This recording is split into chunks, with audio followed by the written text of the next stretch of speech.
de tener con nosotros a Miguel Ángel Martínez, un auténtico profesor de Medicina Preventiva y Salud Pública. Es director del Departamento y catedrático de Medicina Preventiva y Salud Pública. También es profesor asociado en Harvard. Tiene mucha actividad a nivel mundial, no sé cómo te las arreglas, pero bueno. También es investigador principal de la cohorte SUN, que tiene más de 20.000 personas seguidas durante muchos años. ¿Cuántos años has dicho? 16 años.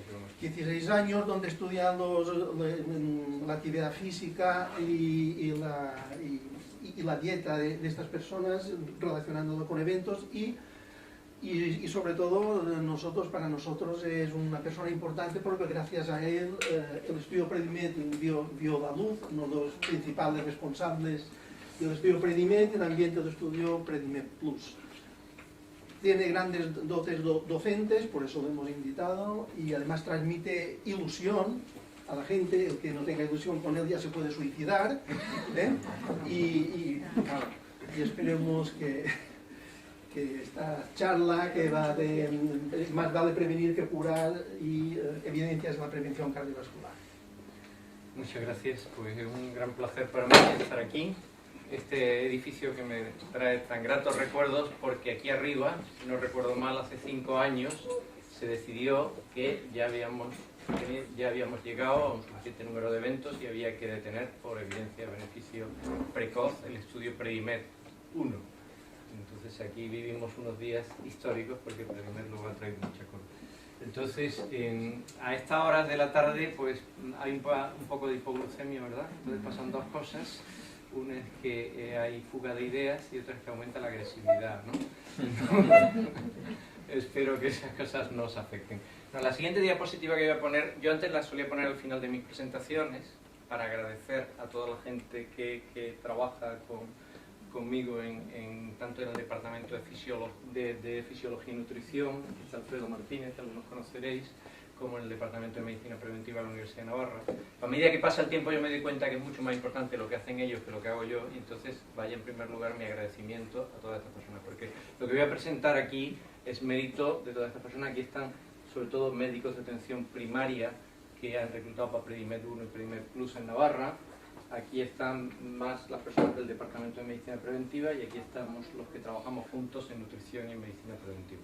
Entonces aquí hay un grupo de personas jóvenes, como veis, muy entusiastas, que han dedicado su mejor energía a que estos estudios salgan adelante, que ahora mencionaré algunos de ellos, ¿no?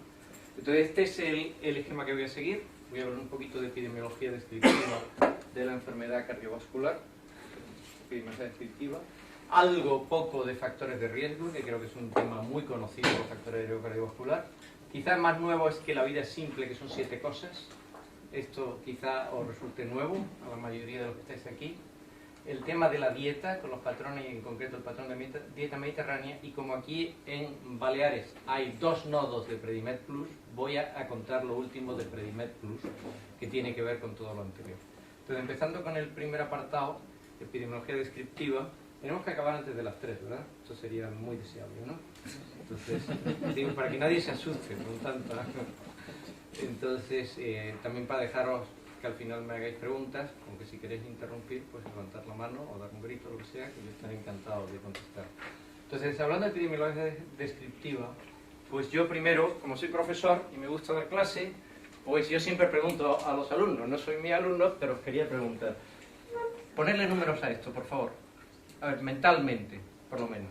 ¿Qué población hay en el mundo? ¿Cuánta gente nace cada año? ¿Cuánta gente se muere cada año? ¿Cuánta gente se muere de cáncer, de VIH-Sida, de accidente de tráfico, de diabetes, enfermedad cardiovascular, cirrosis, etcétera, ¿no? Porque todo esto sale en los periódicos, ¿no? Las muertes por accidente de tráfico. ¿Cuánta gente muere al año por accidente de tráfico? ¿Cuánta gente muere al año en el mundo? ¿Cuánta gente nace al año en el mundo? Podemos hacer un ranking de esas causas de muerte que están desordenadas intencionalmente, no están por orden.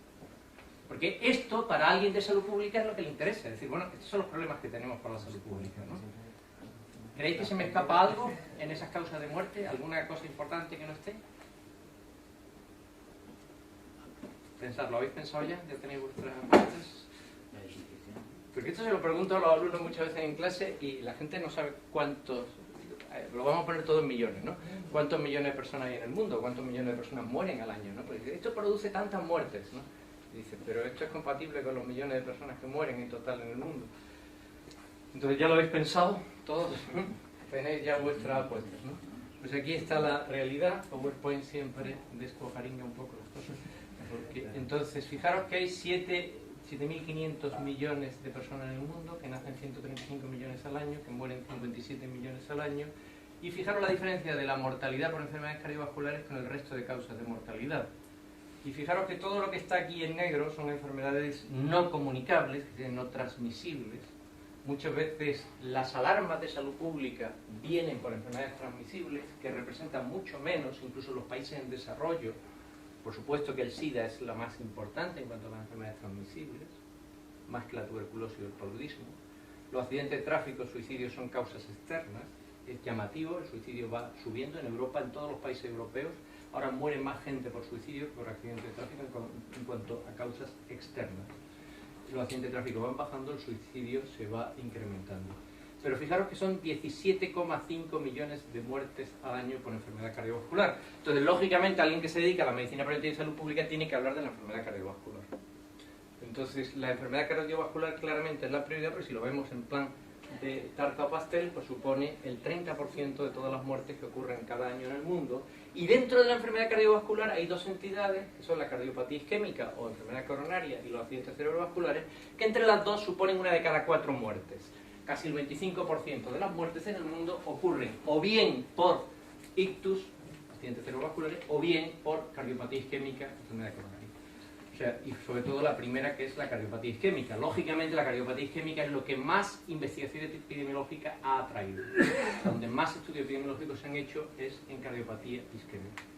Entonces, en el 2011, en septiembre del 2011, hubo un meeting, una reunión a alto nivel de todos los gobiernos de más de 200 países del mundo para analizar este problema. Las enfermedades no transmisibles. Porque llegaron a la conclusión que 3 de cada 5 personas que mueren cada año mueren por estas enfermedades no transmisibles, y son muy pocas. 3 de cada 5 que mueren por esto, que cada año estas enfermedades no transmisibles matan a 36 millones de personas, y son fundamentalmente estas dos: la enfermedad coronaria y el ictus, la diabetes, el cáncer y la enfermedad pulmonar obstructiva crónica.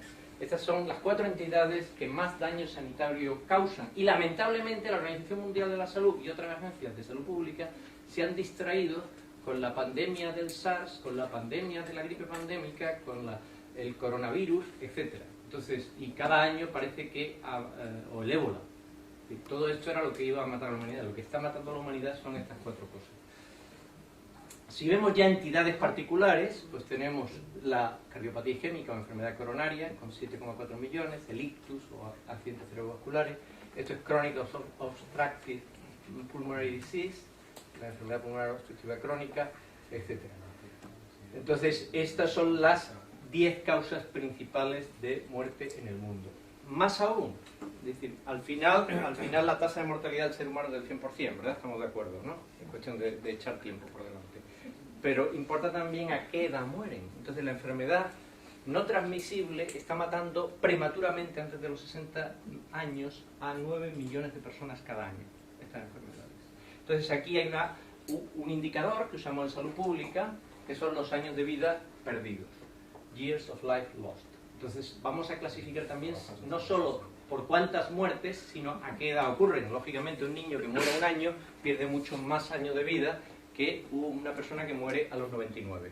Entonces, si se miran los años de vida perdidos por enfermedades prematuras, pues tenemos cómo ha ido evolucionando el mapa, y de nuevo nos encontramos que ya en 2015 la primera y segunda causa a nivel mundial de años de vida perdidos son de nuevo la cardiopatía isquémica o la enfermedad coronaria y los accidentes cerebrovasculares. Entonces, tenemos por tanto una epidemiología descriptiva que nos dice que la enfermedad cardiovascular es el problema número 1 de salud pública. Ella se mide por mortalidad como por mortalidad prematura por años de vida perdidos. Y además las proyecciones son a más. Si ahora mismo tenemos 17,5 millones de muertes al año, las proyecciones para el 2030 son de 23 millones de muertes al año por enfermedad cardiovascular, muy por encima de cáncer u otras enfermedades crónicas. Y todo esto era a nivel mundial. ¿Qué pasa en España? Si nos vamos a los últimos datos que da el INE, Instituto Nacional de Estadística, que son la mortalidad del 2014, que es la última que está disponible, pues vemos que las enfermedades cardiovasculares son la primera causa de muerte en la mujer y la segunda en el varón. Las enfermedades cardiovasculares en su conjunto. Si nos vamos ya a entidades singulares, de nuevo la primera causa de mortalidad en España es la cardiopatía isquémica o enfermedad coronaria, la segunda el accidente cerebrovascular, y también tenemos dos causas muy importantes, que es la insuficiencia cardíaca y la cardiopatía hipertensiva. Si sumamos todas esas causas de muerte, supone que 1 de cada 6 personas que mueren en España mueren por una de esas 4 entidades singulares. 1 de cada 6. Y uno se puede preguntar, 1 de cada 6 personas están muriendo por una de estas enfermedades. Y uno puede empezar a contar, 1, 2, 3, 4, 5, 6. ¿A quién le toca? ¿Una especie de ruleta rusa esto? Esto es una ruleta rusa, es un proceso al azar. ¿A quién le toca morir por alguna de estas enfermedades? Una mortalidad prematura. Pues no es así. O sea, la medicina preventiva y salud pública ha demostrado que esto se puede cambiar. Para mí, la siguiente gráfica es muy llamativa. Esta es la mortalidad ajustada por edad, o sea, asumiendo que la edad no hubiera cambiado, la edad media de la población norteamericana, en la segunda mitad del siglo XX. Entonces, aquí está la enfermedad coronaria, cómo va subiendo en la segunda mitad del siglo XX, hasta llegar a un pico hacia 1965. Y en 1965 se consigue una reducción paulatina, cada año va reduciéndose más la mortalidad coronaria. Y también pasa lo mismo con los accidentes cerebrovasculares, con el ictus. Sin embargo, otras causas de mortalidad no les pasa esto. Por supuesto que se crean las unidades coronarias, que aparece la terapia trombolítica, que aparecen muchas mejoras en el tratamiento de los pacientes cardiovasculares, pero aquí coincide que en 1963 es cuando empieza a usarse por primera vez regresión logística y se empiezan a aplicar los métodos modernos de la epidemiología al estudio de Framingham. El estudio de Framingham empieza en 1948 con 5.000 personas que son seguidas cada 2 años y se va viendo cómo sus factores de riesgo determinan la incidencia de enfermedad coronaria. Entonces llegan a la conclusión de que 3 factores, el tabaco, la hipertensión y la dislipemia, que explican la mayoría de los casos de enfermedad coronaria. Y se empieza a actuar sobre el tabaco con el informe del Surgeon General en 1963, sobre la hipertensión arterial. Al principio se pensaba que yo lo estudié eso en la carrera, que daban como la inercia de haberlo dicho muchos años. A mí me dijeron en la carrera de medicina, ¿cuál es la tensión arterial sistólica normal? 100 más edad. O sea, que tener 180 para una persona de 80 años es normal. No sé si tú lo estudiaste también así, pero a mí me lo decían mis profesores. Porque se pensaba que era normal que la tensión arterial sistólica subiese con la edad. Si no tienes 60, 160. Entonces, se empieza a controlar los factores de riesgo cardiovascular a raíz de un estudio epidemiológico y empieza a bajar la mortalidad cardiovascular.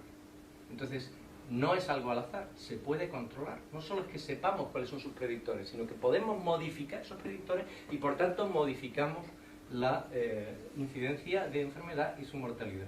Más de la mitad de este descenso se atribuye al control de esos 3 factores de riesgo. Entonces, los factores de riesgo cardiovascular, el concepto factor de riesgo se acuña en el estudio de Framingham. Es la primera vez que se habla de factor de riesgo. Entonces, actualmente, ¿cuál es el estado de los factores de riesgo? Pues cuando se ve las causas de muerte en Estados Unidos, esto ya es específico de Estados Unidos, fíjense que en Estados Unidos pues la demencia está ocupando ahora mismo un puesto muy importante, cosa que no pasa a nivel mundial. Pues aquí tenemos para la enfermedad coronaria, pues todo lo que está en gris, la dieta, el tabaco, la presión arterial, la obesidad, la hiperglucemia, la hipercolesterolemia, el sedentarismo, problemas renales y también contaminación atmosférica, riesgos ocupacionales, también de contaminación y uso de drogas y alcohol. Pero fíjense que en primer lugar están los factores de riesgo dietéticos. Esta es una terminología que se va quedando obsoleta, hablar de factores de riesgo. Yo recomendaría que se parase de hablar de factores de riesgo. ¿Por qué recomiendo esto? Voy a contar una historia. Esta es una historia que se llama la alegoría de McKinley. No sé si han oído la alegoría de McKinley. McKinley pone un ejemplo que dice: un chico acaba su carrera de medicina en Harvard y va, el día que se gradúa, con su profesor, su tutor, paseando por la orilla del río Charles. Entonces están paseando por ahí y ven un tío que se está ahogando. Entonces el chaval este que acaba la carrera de medicina, que sabe nadar bien, se lanza al río, saca al ahogado que está en parada cardiorrespiratoria, le hace la resucitación cardiopulmonar en la orilla del río y lo recupera. Y su profesor le dice: bravo muchacho, te hemos enseñado bien, ¿no? Tú has aprendido, acabas de salvar una vida humana, ¿no? Ha valido la pena estos años de carrera de medicina.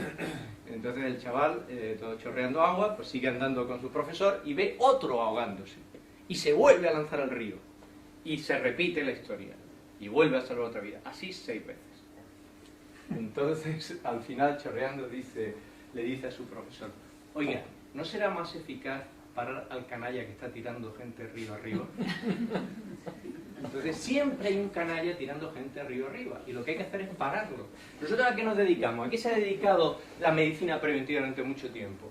A decir, bueno, esta persona tiene el colesterol alto, el LDL alto y el HDL bajo, o tiene un triglicérido alto, o tiene la presión arterial alta, o tiene la glucemia alta, pues le ponemos antidiabéticos orales, le ponemos antihipertensivos, le ponemos estatina, le ponemos lo otro, y entonces sacamos a la gente del río, ¿verdad? ¿No sería mejor decir, ¿por qué tiene el colesterol alto? ¿Por qué tiene la tensión alta? ¿Por qué tiene la glucemia alterada? ¿Por qué no vamos más arriba? Ese ir más arriba es lo que se llama no prevención primaria, sino prevención primordial. O sea, generar sociedades donde no emerjan los factores de riesgo. Porque hay gente que en vez de respirar aire, respira humo. Una sociedad, no es absurdo esto. Estoy un poco irracional, ¿no? Entonces, ¿por qué no tratamos de configurar la sociedad para que nadie nunca empiece a fumar? Entonces, todo esto es prevención primordial. Por eso digo que no hay que hablar tanto de factores de riesgo, sino que hay que hablar de una nueva métrica. La métrica de salud cardiovascular óptima. Que eso es lo que constituye la vida simple 7. La vida simple 7, esto es que a partir del año 2010, la American Heart Association empezó a decir, vamos a usar otra terminología que no sea factores de riesgo cardiovascular. Vamos a hablar de salud cardiovascular ideal, o métrica de salud cardiovascular. Y esa métrica tiene 7 dimensiones. Y entonces yo, de nuevo viene un examen, ¿no? Hace nada me he puesto un examen, ahora os pongo otro. Vamos a ver. ¿Qué 7 cosas le diríais vosotros a alguien para tener una salud cardiovascular óptima? ¿Qué le diríais? En esta lógica de prevención primordial. Porque esto es lo que pasa. Hay 7 cosas. Cuando alguien tiene 6 o 7, su mortalidad cardiovascular en 15 años, esto es una cohorte seguida de 15 años, se reduce en un 76% con respecto a los que tienen una o ninguna. Y fijaos cómo es paulatino. Cuanto más métricas óptimas, pues mejor salud cardiovascular, menos mortalidad. Esto de la ruleta rusa queda claro que esto no es una ruleta rusa. Esto es absolutamente controlable con hacer esas 7 cosas. Entonces, ¿ya la habéis pensado en 7? ¿Las habéis pensado? Entonces, Einstein decía que un hombre inteligente, una persona inteligente, resuelve problemas. Una persona sabia evita que ocurran los problemas. Esa es la prevención primordial. Entonces aquí, esto es cuando en el Circulation, en 2010, dice, definiendo y estableciendo las metas para la promoción de salud cardiovascular. Y entonces aquí es donde se definen lo que se llama la métrica ideal de salud cardiovascular. Y lo pongo en blanco porque estoy preguntando. Estoy preguntando, ¿qué pasa? ¿No? ¿Cuáles son esas 7 cosas? ¿No? Empezamos a decir, alguien se atreve, alguien se lanza y dice algo. ¿Qué es lo primero que diríais para tener una salud cardiovascular óptima? Una alimentación. ¿Qué? Una alimentación. La dieta, ¿no? La dieta. Como yo trabajo en Predimet, eso seguro que lo voy a decir. Pues la dieta, claramente. Tener una dieta sana, ¿no? Tener una dieta sana, claramente. No fumar, ¿no? Parece que está claro. Tener un peso corporal óptimo, ¿no? Tener una tensión normal, ¿no? Tensión arterial normal, ¿verdad? Y no suba la tensión. Entonces aquí sigamos pensando, ¿eh? No lo estoy diciendo todo, ya aparecerá todo al final, una sorpresa al final. Te dice American Heart Association's Life Simple 7. Esto lo aplican a otra enfermedad, ahora la insuficiencia cardíaca. Esta es la incidencia de insuficiencia cardíaca desde 0 a 7 puntos de esta métrica cardiovascular óptima en la cohorte ARIC, Arteriosclerosis Risk Communities. Entonces fijaros que aquí calculan incluso cuál es estos son hazard ratios, son riesgos relativos, que llega a 0,17, esto es una reducción con 6 factores, ya se tiene una reducción del 83% en el riesgo de desarrollar insuficiencia cardíaca, y el riesgo vital también se reduce sustancialmente, de una manera paulatina, con esas 7 cosas. Lo es muy interesante tener estas 7 cosas, ¿verdad? Os he convencido de que hay que tener estas 7 cosas. Ya las voy a presentar, las 7. Entonces, no fumar nunca, o por lo menos que haga un año que uno dejó de fumar, tener un índice de masa corporal por debajo de 25, hacer actividad física por lo menos 2 horas y media a la semana de actividad moderada, o 1 hora y cuarto de actividad intensa, cumplir 4 o 5 de 5 metas de dieta sana. Esto es lo que propone la American Heart Association. Esas 5 metas son reducir el consumo de azúcar, reducir el consumo de sal, aumentar el consumo de pescado, de fibra y de fruta y verdura. Esas son las 5, unas metas altas de fibra, fruta y pescado. Y bajas de sal, y es una cosa muy simple, esto se puede mejorar mucho, porque esto va a lo simple. Colesterol total por debajo de 200, presión arterial por debajo de 120 sistólica, 80 diastólica y glucemia por debajo de 100, ¿no?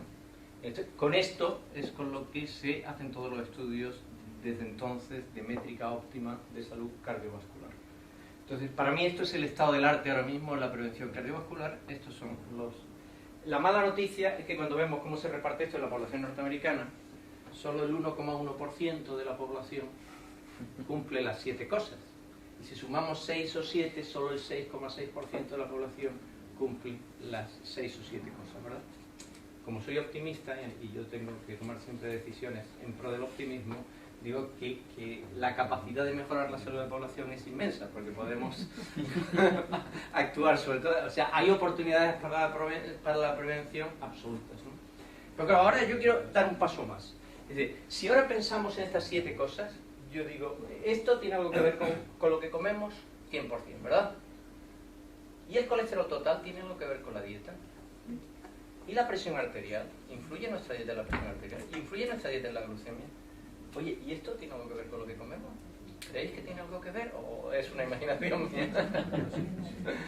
O sea, y incluso en un sentido amplio, si vemos el balance, el equilibrio entre las calorías que ingresamos y las que gastamos, la actividad física tiene indirectamente que ver con lo que comemos. Luego decimos que 6 de las 7 cosas están directa o indirectamente relacionadas con la alimentación. Entonces, vamos a la alimentación, porque queremos llegar antes, queremos ir río arriba y parar al canalla que está tirando gente al río. Entonces, nos fijamos en la alimentación. Por supuesto que el tabaco tiene un efecto sobrecogedor. O sea, cuando uno se pone a analizar datos, ver las cosas de dieta cuando lo haces muy bien, cuando controla los factores de confusión, excluye a los que tienes que excluir, entonces se ven los efectos de la dieta. Ahora, el tabaco, lo hagas bien, lo hagas mal, lo hagas peor, siempre sale. Siempre te sale ese factor de riesgo y por las nubes. Entonces, pero aparte del tabaco, tenemos que pensar en la dieta. Entonces, en la dieta, durante mucho tiempo, se ha hablado de macronutrientes. Dietas altas en grasa, dietas bajas en grasa, dietas ricas en carbohidratos, dietas bajas en carbohidratos.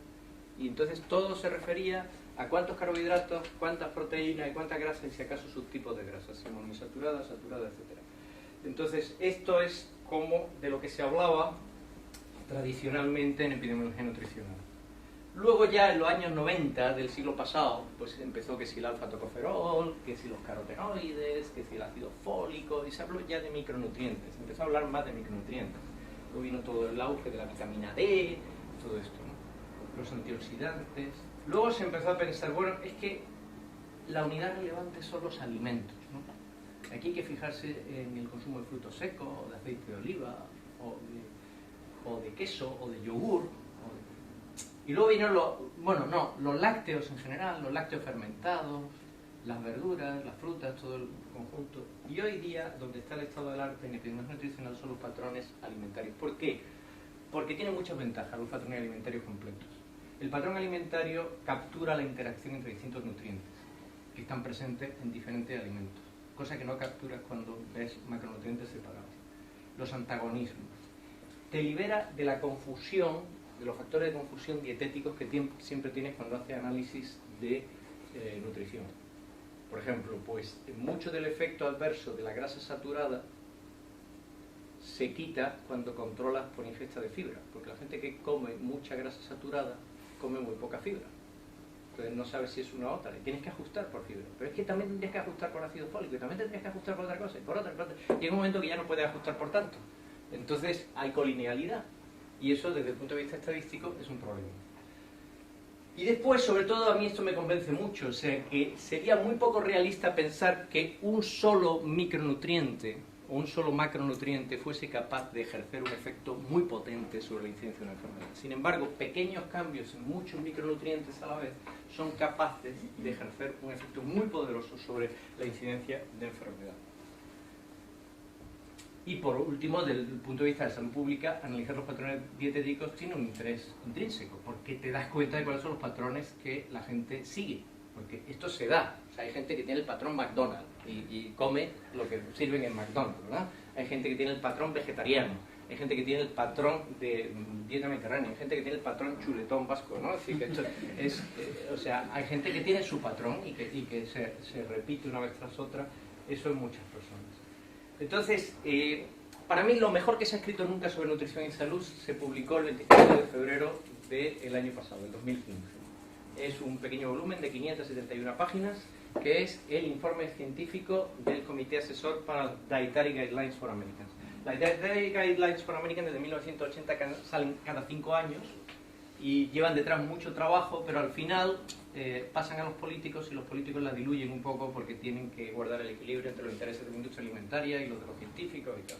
Entonces, pero si te vas al verdadero informe científico, este está muy bien hecho, porque es una revisión sistemática de todos los temas controvertidos en nutrición. Esto está disponible en internet, el Scientific Report del Advisory Committee para las Dietary Guidelines for America.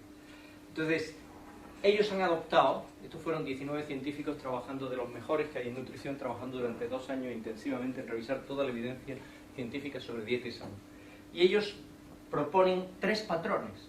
Ninguno de ellos es mediterráneo, pero proponen el patrón de dieta mediterránea. Dicen que hay una consistencia llamativa en los hallazgos de los distintos estudios. Entonces ellos enfocan por los patrones alimentarios. Hablan también de un Healthy US Style Pattern. Nosotros cuando leemos esto, ¿no? ¿Esto qué será, no? Pues, hombre, esta es la dieta que sigue la gente de alto nivel educativo, que le llaman el Prudent Pattern, ¿no? Que toman muchos cereales integrales, toman los lácteos desnatados, toman incluso un poco de vino, pero también toman soja, quinoa, todo esto que es de la gente así más sibarita de Estados Unidos y de alto nivel y que se cuidan mucho. Eso es lo que se refieren con esto, ¿no? Y efectivamente la gente que sigue ese patrón tiene muy buena salud. Entonces la dieta mediterránea, ¿no? Entonces llegamos a la dieta mediterránea. ¿Cómo es que yo no voy a hablar de la dieta mediterránea? Yo no puedo abrir la boca sin hablar de la dieta mediterránea. Entonces, ¿de dónde viene esto? Pues esto viene de los estudios de Ansel Keys. Este señor de aquí pues, fue el primero que acuñó el término dieta mediterránea. Murió en el 2004 cuando tenía 100 años. Ese mismo año moría el fundador de McDonald's de infarto de miocardio con 60 años. Entonces, pero n igual a 2 no sirve para hacer estudios epidemiológicos, ¿no? Pero Ansel Keys fue por el mundo valorando cuáles eran los patrones de dieta en distintas regiones, y hizo un estudio de 7 países en 16 regiones, donde incluyó Yugoslavia, Italia, Japón, Holanda, Italia, Estados Unidos, Finlandia. Entonces aquí se ve cómo la ratio de grasa monoinsaturada saturada se asociaba de una manera bastante lineal con una reducción del riesgo de mortalidad cardiovascular, específicamente mortalidad coronaria. Entonces él dijo, la dieta mediterránea probablemente sea el modelo ideal. Pero esto desde el punto de vista metodológico, epidemiología es muy débil. Esto es lo que se llama un estudio ecológico, que tienen falacias, porque las comparaciones no se hacen a nivel individual, sino a nivel poblacional. Entonces hay la falacia ecológica. Él define así la dieta mediterránea de una manera un poco literaria. Dice que la dieta mediterránea es básicamente basada en productos de origen vegetal, no de origen animal. O sea que lo primero que hay que decirle a la gente si quiere seguir la dieta mediterránea es algo que no le gusta a la gente oír, que es menos carne. Menos carne. No se trata de ser vegetariano, pero hay que reducir mucho el consumo de carne. Y después que se toma pasta de muchas maneras, pues distintos tipos de ensaladas donde las verduras, las lechugas y tal, literalmente él decía, nadan en aceite de oliva, ¿no? Están nadando en aceite de oliva. Se pone un poquito de queso, pero el queso que se le pone a la pasta, esto no es una gran cantidad de queso, y siempre el postre habitual es la fruta fresca, y se toma vino tinto en las comidas, ¿no? Esto es como él define la dieta mediterránea. Esa es una primera definición que para un epidemiólogo pues le deja un poco desconcertado, porque el epidemiólogo dice puntos, dígame cuántos puntos le doy, ¿no? Entonces una definición operativa pues ya se va construyendo. Primero está la pirámide de dieta mediterránea. Esta a mí es la que más me gusta, es la más reciente, ¿no? Que esta la hizo la Fundación Dieta Mediterránea, aquí también colaboramos en Predimed. Entonces dice qué hay que comer en cada comida, cada día y a la semana, ¿no? Entonces el centro de la pirámide es el aceite de oliva, pues que es la principal fuente de grasa culinaria. También es muy importante que se le da preponderancia al pescado sobre las carnes. se come más pescado que carne. Esto es difícil de conseguir en nuestro medio, casi nadie come más pescado que carne en España, es muy difícil encontrar gente que coma más pescado que carne. Se toman frutos secos abundantemente, frutas y verduras, y el vino en las comidas, no las cervezas ni los licores, sino el vino fundamentalmente tinto y además con las comidas, no el patrón de acumular el alcohol como droga psicoactiva en un fin de semana, ¿no?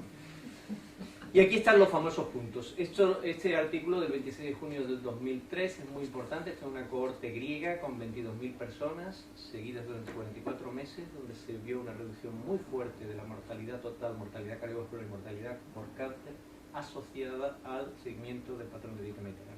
Y Antonio Tricopoulos y su equipo lo que hacen es que le dan puntos. Le dan un punto si están por encima de la mediana a la razón de grasa monoinsaturada. La monoinsaturada está en aceite de oliva en la dieta mediterránea, la saturada está en carnes y lácteos. Entonces, esta ratio se le da un punto si está por encima de la mediana, también frutas y frutos secos, verduras, cereales, legumbres y pescado. Y al revés, con los cárnicos y los lácteos se le da un punto si están por debajo. Y al alcohol se le da un punto al consumo moderado. Con esto, cada persona en la cohorte tiene de 0 a 9. Esto se ha repetido luego muchas veces. Nosotros hicimos este metaanálisis con Mayra Bes, que publicamos hace 2 años, donde vimos todo esto son grandes cohortes con decenas de miles de personas que han sido seguidas y viendo qué pasa por cada 2 puntos más en adhesión a la dieta mediterránea, cómo cambia el riesgo de enfermedad cardiovascular. Todo lo que está por debajo de 1, que tiene un riesgo relativo protector, como ven una tras otra, distintas cohortes en distintos sitios del mundo. Aquí hay cohortes norteamericanas, hay cohortes del norte de Europa, pues encuentran una protección globalmente. Esta protección de 0,90 por cada 2 puntos en esa escala de 0 a 9 supone una reducción del riesgo del 10% por cada 2 puntos más en adhesión a dieta mediterránea. Aquí, los que sabéis de metaanálisis probablemente os deis cuenta de que hay un problema, que es que hay heterogeneidad. Entonces, cuando hay heterogeneidad en un metaanálisis, no lo puedes tomar por dado que se reduce en un 10% el riesgo. Tienes que decir, ¿cuáles son las fuentes de heterogeneidad? Entonces aquí viene la visión del epidemiólogo. Yo soy epidemiólogo y entonces digo, hay 2 modos de hacer una cohorte. Hay unas cohortes que son muy cómodas de hacer, que es hincharse y recoger datos de 100.000 personas, por ejemplo. Se recoge muy bien basalmente, luego te olvidas de esas personas y luego confías en unos registros de mortalidad que te dicen de que se han muerto al cabo de 10 años, de 15 años. Esto es muy cómodo. Otra forma de hacer una cohorte, que es mucho mejor, es no parar de perseguir a los participantes. Es decir, contactos continuos con los participantes, que ahora le han diagnosticado una angina del pecho, que ahora le han puesto un marcapasos, que ahora y entonces va recogiendo todo eso. Esto segundo es mucho más pesado, es mucho más complicado, mucho más caro, pero le da mucha más calidad al estudio. Entonces, ¿qué hicimos? ¿Cómo se sabe cuáles son el primer tipo de cohortes? Las que solo tienen casos fatales. Es muy fácil. Solo tiene casos mortales. Si un infarto no ha llevado a la muerte, no se entera. ¿Entendéis? Porque no está en el registro de mortalidad. Es muy fácil. Entonces, esto, el que no es epidemiólogo no se da cuenta de este matiz. Y dice, ¿por qué uno solo tiene casos fatales y otro tiene casos fatales y no fatales? Ah, amigo, ¿por qué? Este es el problema. Entonces, cuando los estudios que usaban solo casos fatales se retiraron, que había 3 estudios que solo usaban casos fatales, que eran cohortes de mala calidad, entonces desaparece la heterogeneidad, todos los estudios son consistentes unos con otros, y por cada 2 puntos ya no es 10% de reducción de riesgo, sino un 13%. Pero este metaanálisis se ha quedado anticuado, que es de 2014, se ha quedado anticuado, porque ¿qué ha pasado desde 2014 hasta ahora que estamos en 2016? Todavía estamos en 2016, ¿no? Pues esto lo acabamos de publicar este verano. Recogimos todo lo que se había publicado desde ese metaanálisis hasta el 2016, hasta el verano del 2016. ¿Cuántos estudios de cohortes con seguimiento prospectivo creéis que se habían publicado? Tercera pregunta de la entre el 2014 y el verano del 2016. ¿Cuántos creéis que se habían publicado? En la anterior presentamos 16 estimaciones. Aquí, ¿cuántos se habían publicado en solo 2 años? 19. 19 nuevos estudios, ahí lo tenéis, la referencia, si queréis mirarlo. De los 19 nuevos estudios, los que estaban repetidos no los pongo, voy a poner los que son realmente nuevos aquí. Y entonces, pues todos estos que veis en verde, asociación inversa con la mortalidad o asociación inversa con la cardiopatía isquémica, cuando lo subrayo en verde así es que para el 100% de los participantes en ese estudio se encontró una asociación protectora en la dieta mediterránea frente a mortalidad o enfermedad cardiovascular. En los otros también, pero solo en subgrupos, no en el total, ¿vale? Entonces, la evidencia es sobrecogedora. O sea, es muy difícil que ningún otro patrón dietético haya sido tan estudiado en el mundo y que se tengan tan buenas evidencias, porque aquí, si veis los tamaños de muestras, no son pequeñas cosas, son 71.000, 32.000, 37.000, unos se han hecho en el este de Europa, otros se han hecho en Estados Unidos, otros se han hecho en Italia, otros se han hecho en Suecia, o sea, hay de un montón de países, ¿no? Como veis aquí, Italia, Suecia. Entonces, ¿qué pasa con todos estos estudios? Que son estudios que están en el terreno observacional. Nosotros dividimos la epidemiología en estudios que son experimentales y estudios que son observacionales. Cuando son observacionales, el participante hace lo que le da la gana y el investigador se dedica solo a recoger datos. Cuando son experimentales, el participante tiene que hacer lo que el investigador le diga, que es lo que hacíamos en el Predimed, ¿verdad? Usted coma esto porque yo se lo digo y tiene que estar así 5 años, ¿no? Entonces, no comiendo lo que a usted le gusta, sino lo que yo le digo que soy un investigador. Esto es difícil, ¿verdad? Entonces, y ya si se hace al azar, como dice aquí, cuando se hace con aleatorización, un ensayo aleatorizado. Los ensayos clínicos son así. El participante toma la medicación que le ha tocado al azar porque el médico se lo ha dicho y es investigador y está haciendo un ensayo aleatorizado. Y eso es lo que da las pruebas más fuertes de causalidad. Pero los ensayos clínicos son con todo enfermos. Cuando se quiere hacer con todo sano y ver la incidencia de enfermedad, ya no se llaman ensayos clínicos, sino que se llaman ensayos de campo. De campo porque hay que salir al campo a buscarlos, no vienen al hospital, están sanos, hay que salir, hay que ir a sus casas y además requiere miles y miles y miles. Entonces esto es muy complicado. Entonces, se ha criticado, este es un artículo en Annals of Internal Medicine a principios de este año, donde critica, si leéis lo que dice aquí, dice, la falta de ensayos clínicos de alta calidad en el tema de la nutrición ha dejado todo esto de la dieta sana en manos de fundamentalistas, tíos de sectas, ¿no? Hay la secta de los vegetarianos, la secta de la dieta rica en grasa, la secta de tal, pero no tiene ninguna evidencia. Y entonces dice, curiosamente, dice aquí en Annals of Internal Medicine, afortunadamente existe el Predimed, ¿no? Entonces habla de un país de charanga y pandereta, ¿no? Llamado España, ¿no? Donde se ha hecho, ¿no? Lo cual es sorprendente, ¿no? Entonces dice, bueno, pues tengo que hablar de Predimed, ¿no? Entonces el Predimed, como muchos sabéis, pues es la primera vez que se tiene un ensayo aleatorizado de prevención primaria, o sea, un ensayo de campo, donde se incluyeron hombres y mujeres de 55 a 80 años que eran de alto riesgo cardiovascular, pero no tenían enfermedad cardiovascular al inicio, y que eran de alto riesgo porque tenían diabetes tipo 2 o porque tenían 3 por lo menos de estos 6 factores de riesgo. Y se asignaron al azar a 3 grupos. En los 2 primeros grupos se les instruyó en seguir una dieta mediterránea. En el primer grupo se les regalaba aceite de oliva virgen extra. Cada 3 meses se le daban 15 litros de aceite de oliva virgen extra para el paciente y su familia, como muchos sabéis, porque esto lo sabéis todos, estoy mirando desde la calle. Ya conocemos el Predimed, no lo cuentes, ¿no? Entonces, en el segundo, en vez de darle aceite, esto suponía 1 litro a la semana por el paciente y su familia, ¿no? En el segundo se le daban frutos secos, 30 gramos al día, la mitad de nueces y la otra mitad de avellanas y almendras. Y el tercero se le daba la dieta recomendada entonces, porque esto se empezó en el 2003, por la American Heart Association. La dieta de la American Heart Association del 2003 era una dieta baja en grasa, Step 1, y tenían incluso un folleto en español, con lo cual se le podía dar eso a los participantes. Inicialmente empezamos sin darles sesiones, pero luego se les dio sesiones también. A partir del 2006 se les dio sesiones a los del grupo control con la misma frecuencia e intensidad que los del grupo de intervención. Entonces, estos fuimos los investigadores que reclutamos participantes para el Predimed 1. Entonces aquí en Son Espases, pues Miquel Fiol, luego se incorporó Dora, pues, y esto se financió por el Instituto de Salud Carlos III, primero a través de una red que coordinaba Ramón Struck y luego una red que coordinamos desde Navarra, y finalmente en el 2013 nos incorporamos al CIBER de obesidad. Entonces estas son las características de los participantes de Predimed.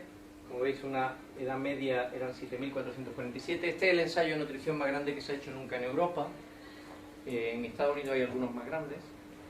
La edad media era 67, ligeramente más mujeres que varones, la mitad aproximadamente diabéticos, casi todos con hipertensión, con obesidad, sobre todo obesidad abdominal. Y como se ve, estaban muy bien equilibrados en todas las características. Esto es lo que consigue la aleatorización. Con grandes números consigue que todo sea igual, salvo la intervención dietética, con lo cual puede hacer conclusiones de causa-efecto. Porque todo se debe a la intervención dietética, porque todo lo demás es igual, o sea, las diferencias que veamos en incidencia de enfermedad. Entonces esta fue la herramienta que se utilizó para modificar la dieta. En esas entrevistas que tenían cada 3 meses las dietistas con los participantes, en esas sesiones de grupo cada 3 meses, se trabajaba sobre esta herramienta que tardamos mucho en diseñar y en validar. Es una herramienta que se basa en un estudio de casos y controles que hicimos en Navarra de infarto de miocardio y buscamos los puntos de corte que mejor discriminaban entre casos de infarto de miocardio y controles. Esto es un paper nuestro del año, me parece que se publicó en 2002 en European Journal of Clinical Nutrition, donde vemos los puntos de corte entre caso y control de un caso y control de infarto de miocardio.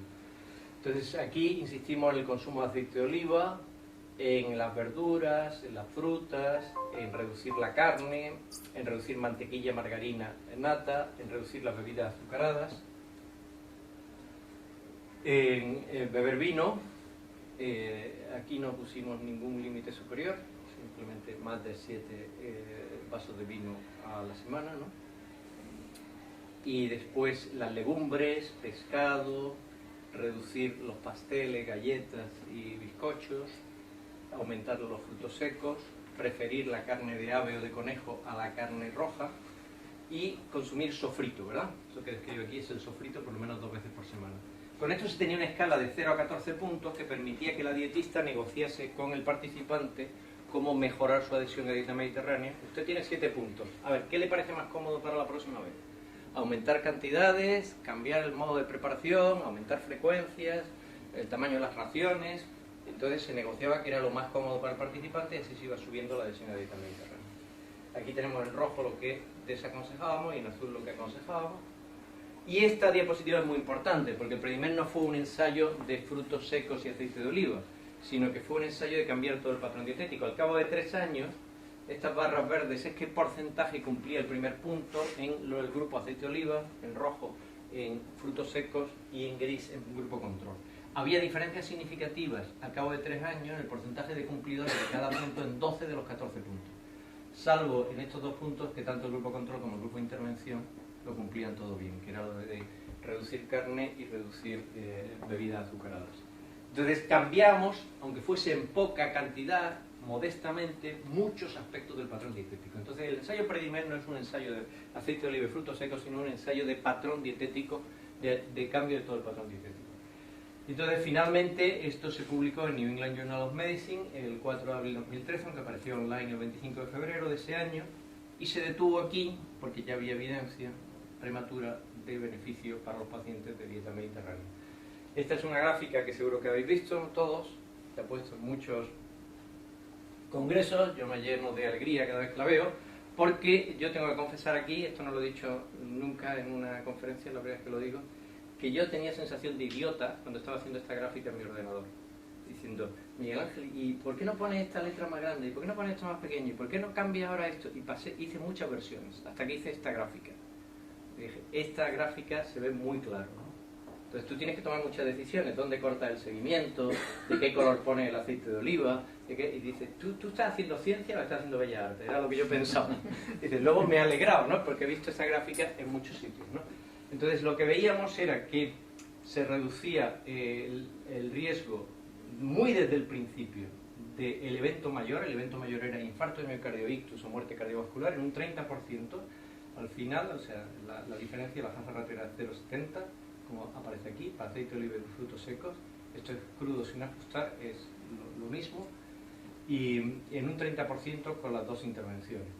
Y aquí es el número de pacientes a riesgo.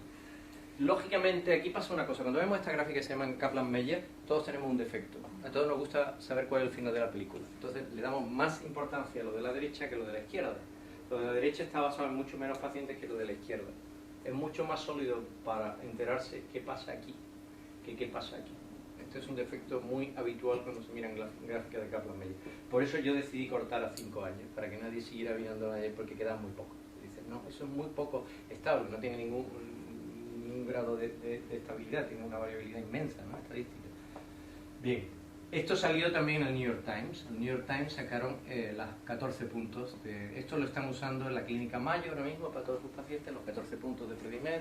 En Evanston Hospital de Chicago, pues la historia médica electrónica tiene los 14 puntos de Predimed y se está convirtiendo en un estándar de dieta sana. 14 preguntas que se contestan en 1 o 2 minutos, que permiten dar feedback rápido al participante, que sirven como evaluación y también tienen capacidad predictiva. Lo hemos demostrado en un paper de Helmut Schroeder, que se publicó en Archives of Internal Medicine. Se ve que tiene una capacidad predictiva impresionante. También hemos sacado este librito donde lo explica todo. Explica los 14 puntos con mucho detalle y explica toda la intervención que se hizo en Predimed para que cualquiera se pueda beneficiar de ello. Pero no solo quedó en ictus, infarto o muerte cardiovascular. El efecto más fuerte lo vimos sobre la arteriopatía periférica. Fíjense que la mitad de los participantes eran diabéticos y entonces los diabéticos tienen alto riesgo de que tengan que hacer un bypass femoropopliteo, que tengan que hacer una amputación, que tengan problemas de circulación en el miembro inferior, ¿no? Entonces aquí fíjense qué reducción del riesgo. Esto es una reducción del 68% del riesgo de arteriopatía periférica con la dieta mediterránea aceite de oliva virgen extra y también significativo con los frutos secos. Para la fibrilación auricular, que es la principal arritmia, que es una epidemia que cada vez está afectando a más personas, saben que a partir de los 40 años 1 de cada 4 personas desarrolla la fibrilación auricular. Entonces, y esto afecta pues el riesgo de embolias cerebrales, requiere anticoagulación, o sea, baja mucho la calidad de vida. Pues encontramos una reducción significativa, sorprendentemente, con la dieta mediterránea aceite de oliva virgen extra, con una reducción impresionante del 38% en el riesgo, no con frutos secos. Y después la mitad de nuestros participantes no eran diabéticos al inicio. Entonces, esos que no eran diabéticos, ese 50% que no eran diabéticos, estaban a riesgo de desarrollar diabetes porque tenían factores de riesgo cardiovascular. Entonces, lo seguimos, ven que aquí el N es menor, lo seguimos y vimos que había una reducción significativa del 40% del riesgo de desarrollar diabetes tipo 2 con la dieta mediterránea aceite de oliva y no significativa del 18% con la dieta mediterránea y frutos secos. Y después vino el problema, la gente decía, pero esto es una barbaridad lo que estáis haciendo, le dais 1 litro de aceite de oliva virgen extra a la semana a un grupo. 1 litro de aceite de oliva virgen extra tiene 9.000 calorías, ¿verdad? 9.000 calorías, ¿no? Porque es pura grasa. No es que tenga mucha grasa, es 100% grasa. Entonces, 9.000 calorías extra a la semana, con la epidemia de obesidad que tenemos. Esto es una barbaridad. Entonces, por eso este paper que hemos publicado este verano es importante. En este paper se ve que con dieta mediterránea de aceite de oliva la pérdida de peso fue superior al grupo control. Fue superior al grupo control, por muy poco, modestamente, pero se perdió más peso con aceite de oliva virgen extra que en el grupo control. Y cuando vemos el primer de la cintura, los dos grupos fueron mejor que el grupo control en cuanto a pérdida de cintura, o no ganancia de cintura, porque todos ganaron en términos absolutos, que son diferencias relativas con respecto al grupo control. Entonces, tenemos evidencia, este es de los ensayos que ven el peso a más largo plazo, de que la dieta mediterránea es muy sostenible y no pierde peso. ¿Por qué tantos beneficios de la dieta mediterránea? Este artículo me llamó mucho la atención, un artículo muy simpático de un grupo francés que dice que si tú quieres cumplir todos los requisitos de una dieta sana, o sea, todos los requerimientos nutricionales de micronutrientes, si quieres que la ingesta de ácido fólico, la ingesta de hierro, la ingesta de vitamina D, esté adecuada, pues lo mejor que puedes hacer es seguir la dieta mediterránea. Con eso lo aseguras. Esto es lo que dice. Y nosotros lo hemos demostrado tanto en la cohorte SUN, estos son deciles de adhesión a la dieta mediterránea, este es el riesgo de fallar en 4, esto en particular de 4 más, ¿sí? 4 más de 20 nutrientes. Fíjense que casi nunca se pone este límite, un ahorrato de 0,06 y todavía es más baja. O sea que prácticamente cuando se tiene el decil máximo de adhesión a la dieta mediterránea no hay déficit de micronutrientes. Y lo hemos replicado luego en Predimed. Aquí en vez de decir quién tiene, pero también se ve esta tendencia, dosis respuesta impresionante. O sea, que cuanto mejor es la adhesión a la dieta mediterránea, más fácil es que se cubran todas las necesidades nutricionales del organismo, con lo cual es lógico que la dieta mediterránea prevenga muchas enfermedades, ¿se entiende la explicación? Entonces, nos queda el último punto. Entonces, el último punto es... ¿Vamos bien o vamos fatal, no? Vamos fatal, ¿no? Vamos fatal, ¿no? Está la gente cansada. Yo dije que iba a acabar a las 3 y no he acabado a las 3. ¿Queréis que trate el último punto o lo dejamos?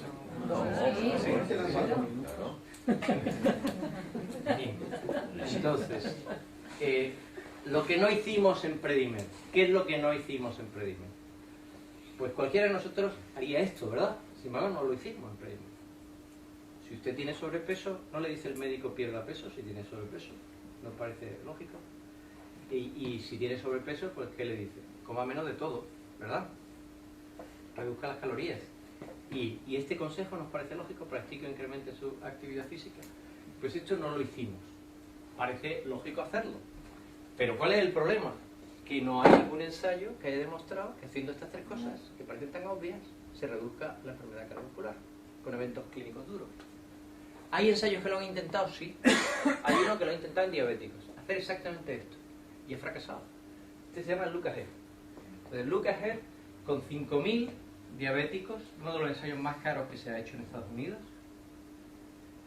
hicieron esto, pérdida de peso y ejercicio físico.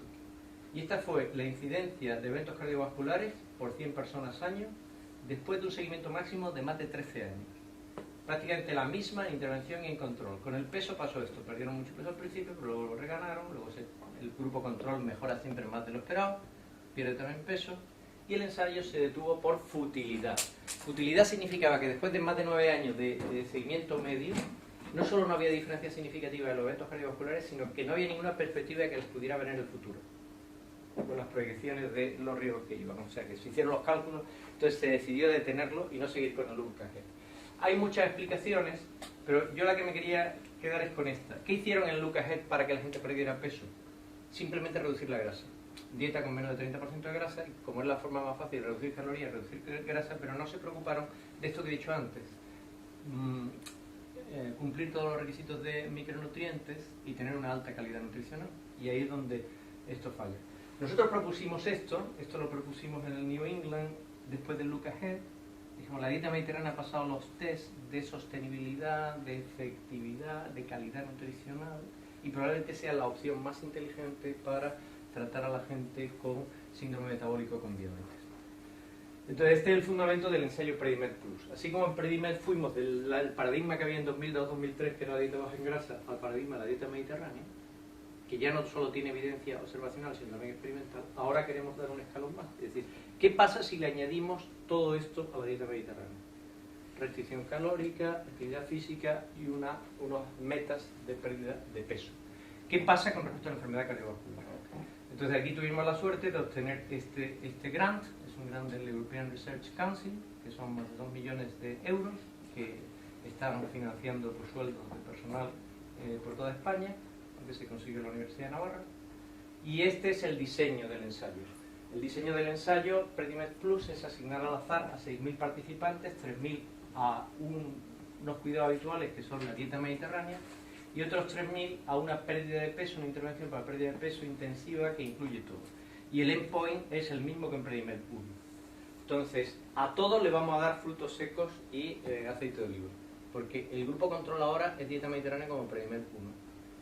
Y son personas de 55 a 75 años que tengan un índice de masa corporal alto, entre 27 y 40, y que tengan síndrome metabólico, pero con pocos diabéticos. Este era nuestro objetivo.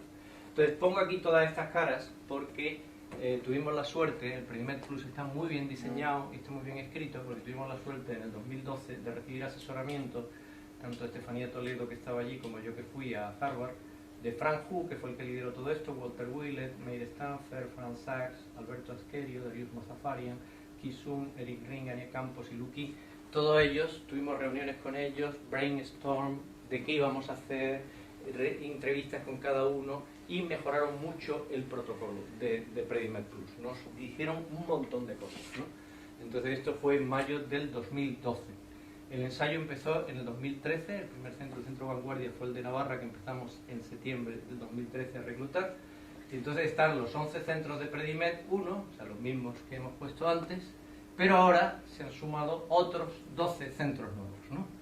Entonces aquí tenemos el centro también de PEPTUR, de la Universidad de las Islas Baleares, o sea que tenemos 2 centros en Mallorca, también hay 2 centros en Navarra, también Pedro Martínez y PEP, que estaban antes como nodos de laboratorio en la red Predimed, han pasado a ser nodos reclutadores, y tenemos nodos con un montón de especialidades de toda España, en total 23 nodos reclutadores. Nuestro objetivo cuando empezamos en el 2013 era muy ambicioso, reclutar 6.000 participantes. Este año, en febrero, el 11 de febrero, tuvimos una reunión en Barcelona, íbamos muy mal de reclutamiento y nadie se creía que íbamos a llegar a 6.000 participantes, era nuestro reto. La realidad es esta, hemos acabado el reclutamiento el 30 de noviembre de este año, o sea, hace 12 días, y el número final son 6.913. Esta es la primera vez que alguien ve esta diapositiva, ¿no? La está viendo aquí en Mallorca. Entonces, aquí está el número de reclutados, como ven, pues el centro de aquí, de de Son Espaces, de Instituto de Investigación, pues tiene 335, el centro de Pertur pues tiene 275, y en total pues hemos reclutado 6.913. Estas son las características de los 6.000 primeros. No me voy a detener porque ya es un poco tarde, pero la edad es ligeramente inferior, hay mucho obesidad, o sea, el índice de masa corporal es superior, mucha hipertensión. Los diabéticos nos hemos pasado un poco, queríamos 25%, estamos casi en el 30%, nos hemos pasado ligeramente de lo que pretendíamos, y son personas de alto riesgo cardiovascular. Hemos aplicado la intervención no la voy a describir, es muy intensiva, tienen 3 contactos el primer año con la dietista al mes, antes tenían un contacto cada 3 meses, ¿verdad? Ahora tienen 3 al mes, hemos multiplicado por 9 la intensidad de intervención para perder peso. El grupo control hacemos menos cosas, tenemos solo una reunión grupal cada 6 meses. Y estos son los elementos de la dieta, no me voy a detener, lo que está en este color rosa pues es lo que hemos intensificado, o sea, reducir todavía más las carnes rojas y procesadas, la margarina, mantequilla y nata, las bebidas azucaradas, ahora la reducción es mucho más fuerte, la pastelería, no añadir azúcar a las bebidas, reducir el pan blanco, cosa que no había en Predimed 1, reducir los cereales refinados y aumentar los cereales integrales. Y también hemos puesto un límite superior que ya era ahora al vino, ¿no? Bien, entonces, ¿qué ha pasado? Pues aquí tenemos ya datos, como los de Pamplona, los primeros se reclutaron en 2013, nosotros ya tenemos seguimiento a 3 años, y de muchos tenemos seguimiento a 2 años. Entonces podemos ver al cabo de un año, pues esta ha sido la adhesión a la dieta de 17 puntos, como ha subido en grupo de intervención y control, con diferencias bastante significativas, a 6 meses y a 1 año. Como ven, a 6 meses el N es mucho más grande. En el cambio de peso con esta intervención, pues ha sido, se va acercando al 5% al cabo de 1 año de pérdida de peso con respecto a cuando se reclutaron, con diferencias significativas frente a control. Como ven, en control siempre pierden peso, aunque no era parte del programa. Y sobre todo que no hay reganancia, a 2 años se mantiene a 2 años la pérdida de peso. Esto da la idea de que la dieta mediterránea es muy sostenible. Y después, con respecto a la prevalencia de obesidad, pues ha bajado mucho, ha bajado de más del 75% a menos del 60% en 1 año, la prevalencia de obesidad con esta intervención, porque claro, es más importante que pierdan peso los que tienen un índice de masa corporal superior a 30 que los que tienen un índice de masa corporal de 27. Esta es la actividad física en el tiempo libre, como ha subido la actividad física. Tenemos un programa muy detallado de actividad física y también hacemos un test objetivo, que es el test de la silla, que es levantarse y sentarse todas las veces que se pueda en 30 segundos. Los del grupo de control también, aunque no se hace nada, suben porque saben que se les va a medir, entonces ya se van entrenando, pero el grupo de intervención sube. Y nada más. Este es el resumen que quería decirles. Pues podemos decir que las enfermedades que más matan son de las más prevenibles, y esto es paradójico, ¿verdad? Esto es una afrenta a la inteligencia de la especie humana. Entonces la vida es simple, 7 cosas, es otro mensaje para llevarse de aquí. El patrón nutricional está implicado directa e indirectamente en 6 de las 7 métricas de salud, de salud cardiovascular. No hay otro patrón dietético con tanta evidencia como la dieta mediterránea de prevención cardiovascular. Esa escala de 14 ítems que hemos hecho en Predimed se ha demostrado absolutamente efectiva para valorar, para predecir y para dar feedback, para hacer intervenciones a los participantes, y se hacen 2 minutos, 3 minutos. O sea que esto es un gran avance tecnológico, aunque parezca una cosa tan simple como un cuestionario de 14 preguntas. Y una dieta mediterránea restringida en energía, que es lo que estamos haciendo en Predimed Plus, probablemente sea la opción más inteligente para combatir nuestra grande epidemia. Nuestra grande epidemia del siglo XXI son la obesidad, la diabetes y la enfermedad cardiovascular, y esto es lo que tratamos de demostrar en el ensayo Predimed. Pues muchas gracias a todos.